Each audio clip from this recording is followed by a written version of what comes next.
Inona kosa ary no avalintsika ny fitiavan'Andriamanitra antsika? Anasako anao indray izay zanatoevitra izay anio atao anatin'ny fandarina inverse satria andinika isika mahakasika ny hoe ny fitiavan'Andriamanitra toetra anankiray lehibe izay zary fantatsika nefa mety tsy hainantsika. Anasako anao am-pitiavana ary.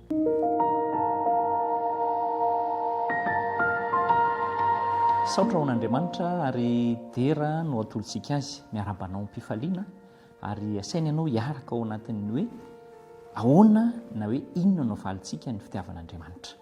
Andesika aloha hiaraka hivavaka.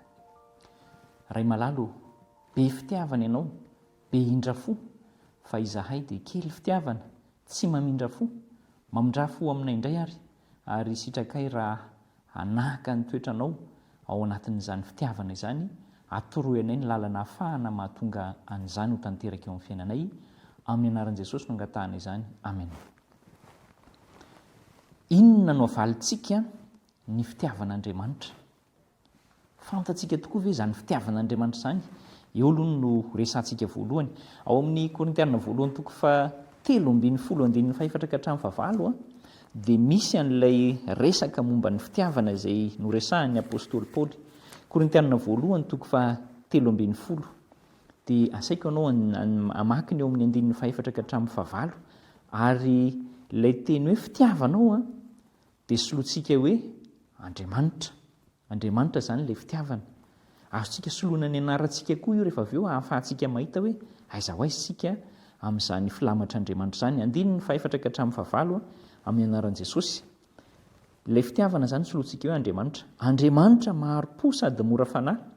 Andriamanitra tsy mialona, tsy mirehare, tsy mieboebo, tsy manao izay tsy mahamendrika, tsy mitady ny azy, tsy mora sositra, tsy manao otro-po, tsy mifaly amin'ny tsy fahamarinana, fa miara-mifaly amin'ny fahamarinana kosa, mandefitra ny zavatra rehetra, mino ny zavatra rehetra, manantena ny zavatra rehetra, maharitra ny zavatra rehetra. Andriamanitra tsy ho levona mandrakizay, fa raha ny faminaniana dia ho levona, na ny fiteny tsy fantatra dia hitsahatra, na ny fahalalana dia ho foana. Hatreo zava-dehibe ny mahafantatra n'Andriamanitra amin'izany toetra ny tsara indrindra izany. Ary izy daholo, Andriamanitra fitiavana daholo ny voaresakitsika teo tao anatin'izay. Fa raha avadika ao amin'ny tenanao kosa ilay izy hoe izaho ve dia fitiavana, izaho ve tsy mialona, izaho ve tsy manao otro-po, dia andao dinihana ny tena mahakasika an'izay ary angataka amin'ny tompo isika ahafahantsika miaina n'izany toetra tsara n'Andriamanitra rehetra izany eo amin'ny fiainantsika. Aza dinoana ilay jaonina toka 7:10 fa ao ihany koa no ivon'ny resantsika mirindra ny herinandro ity. Misy toetra maro tsara ananan'Andriamanitra voatanisa ao mantsy fa eo am-pamaranana ny jaonina toka fa 7:10 eo amin'ny tapany eo isika dia mahita fa ny fitiavana no tena amaranany an'izay hoe toetra izay. Nirin'i Jesosy fatratra mihitsy anie ny amahafantaran'ny olona ny toetra n'Andriamanitra tamin'izy tonga tetỳ ambonin'ny tany ary ny anandraman'ny olona hiaina amin'izany hoe fitiavan'Andriamanitra izany. Ny jaonina voalohany toko 7:15 dia milaza amintsika hoe Andriamanitra dia fitiavana. Ary izay no nanoloantsika n'ilay Korintiana voalohany toko fa 7:10 teo amin'ilay hoe ny fitiavana tamin'ny hoe Andriamanitra. Satria Andriamanitra dia fitiavana. Tsy miteny izy hoe Andriamanitra dia be fitiavana, fa Andriamanitra mihitsy ilay fitiavana. Raha mahita olombelona be fitiavana ianao izany dia mbola hoe be ilay fitiavany.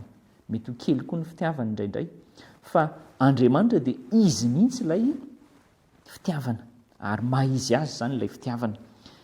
Ny sarin'Andriamanitra tonga ao an-tsaina matetika dia ilay hoe be fitiavana be Andriamanitra. Mety daholo izay ataoko fa tiany foana ahy ary mahatonga antsika mety hanao tsinotsinona ny fitakian'Andriamanitra izay indraindray. Fa izao marina sy tsara Andriamanitra ary isika kosa tsy marina ary matetika tsika tsy tsara sy tsy tanteraka dia mieritreritra fotsiny hoe Andriamanitra dia fitiavana dia mety foana izay ataony io. Fa Andriamanitra dia milaza momba ny tenany eo amin'ny soratra masina ary izay foana ilay ampirisy antsika hoe ny hahafantaran'Andriamanitra dia tsy misy afa-tsy ny fandinihana ny soratra masina.